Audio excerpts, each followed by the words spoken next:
A true superstar, a champion, and a very versatile player, Jude Bellingham is one of the best footballers on the planet right now. But he hides a scary truth that nobody's noticing. We'll be telling you how he walked into the biggest team in the world and immediately owned it. And we'll also be comparing him to one of the greatest midfield maestros the world of football has ever witnessed. Jude was born in Stourbridge in the West Midlands, England. His dad was a police officer, but he played non-league football and used to score a truckload of goals, so you could say that's where Jude got it from. His younger brother Job also plays professional football for Sunderland, so you could certainly say that football runs in the family. Jude's rise as a footballer is very interesting. He joined Birmingham City when he was just 7 years old and immediately started to dazzle. At 14, he was already playing for the under-18s, and at 15, he was playing for the under-23s. The boy had always been too good for his age. At 16, Bellingham had already started drawing massive interest from big clubs all around Europe, but Birmingham City managed to keep him. They slowly started to integrate him into the first team, and it was the best decision they had ever made. Still just 16, Bellingham became Birmingham's youngest ever first-team player, breaking Trevor France's 49-year record.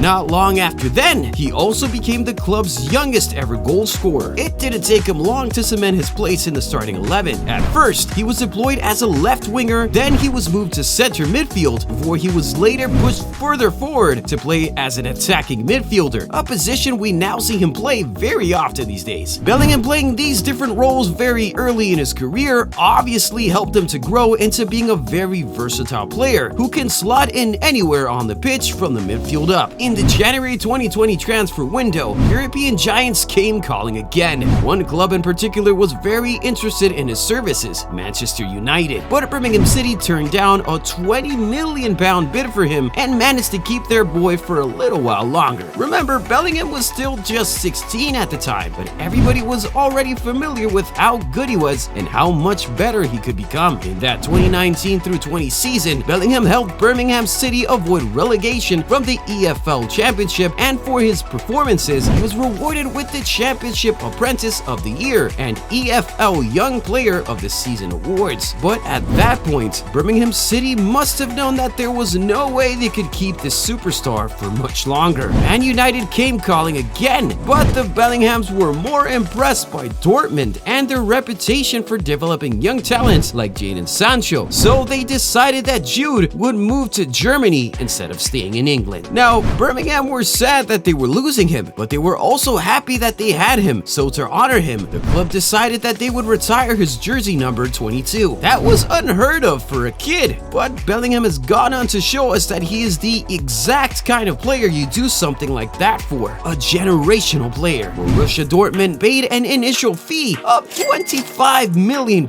for him, which made him the most expensive 17-year-old in football history. And did he live up to the tag? You bet he did. The boy absolutely hit the ground running. He scored on his Dortmund debut and became the club's youngest ever scorer in a competitive game. 5 days later, he provided an assist in his Bundesliga debut. He wrapped up his September with the award for Bundesliga Rookie of the Month, but that was just the beginning. The following month, he was in the starting lineup for Dortmund in a Champions League game, and that meant that he broke Phil Foden's record to become the youngest ever Englishman to start a Champions League game. That season would get better and better for him as it progressed. He had a foot injury in January 2021, which ruled him out for a little while, but he was back better and stronger, scoring and assisting over the 2 Champions League quarterfinal games against Manchester City. His first season playing top-flight football ended with a trophy, the DFB Pokal, and some individual awards as well. He was voted Bundesliga Newcomer of the Season and finished second to Pedri at the Copa Trophy, an award he would later win. Bellingham would continue to improve his game. In his second season at Dortmund, he finished with 20 goal contributions in 44 appearances, and then in the 2022 through 23 season, he finished with 21 in 42. But even more importantly, he was so close to winning Dortmund their first Bundesliga title in over a decade. His knee injury meant that he couldn't feature in the title decider on the final day of the season, and without him, Borussia Dortmund just weren't able to finish the job, so they lost the title to Bayern Munich. But he had done enough that season to deserve the Bundesliga Player of the Season award, and later the Copa Trophy, which he missed out on in 2021, as well as the Golden Boy Award. It was such a good year for him, but it was about to get even better. At this point, Jude was already one of the most promising teenage talents on the globe, and everybody wanted him. Man City, Liverpool, Man United, Bayern Munich, everybody wanted him, but he chose Real Madrid. The Spanish giants agreed to an initial fee of 103 million euros for the 19-year-old, a fee which could still rise to 134 million euros, by the way. We thought he'd continue with his number 22, which he wore at Birmingham City and Dortmund, but he decided to drop that number and pick up the number his idol wore while playing for the same club. Of course, I'm talking about none other than Zinedine Zidane. It felt like it was written in the stars, you know. Two 6'1" men donning the number 5 jersey for Real Madrid and doing wonders for the club. It's pretty uncanny when you think about it. Now picking up that number felt like a huge responsibility, but Bellingham showed that he was ready for it. He scored on his debut and just could not stop scoring after then. He was so good in his first month at the club that he won the La Liga Player of the Month award,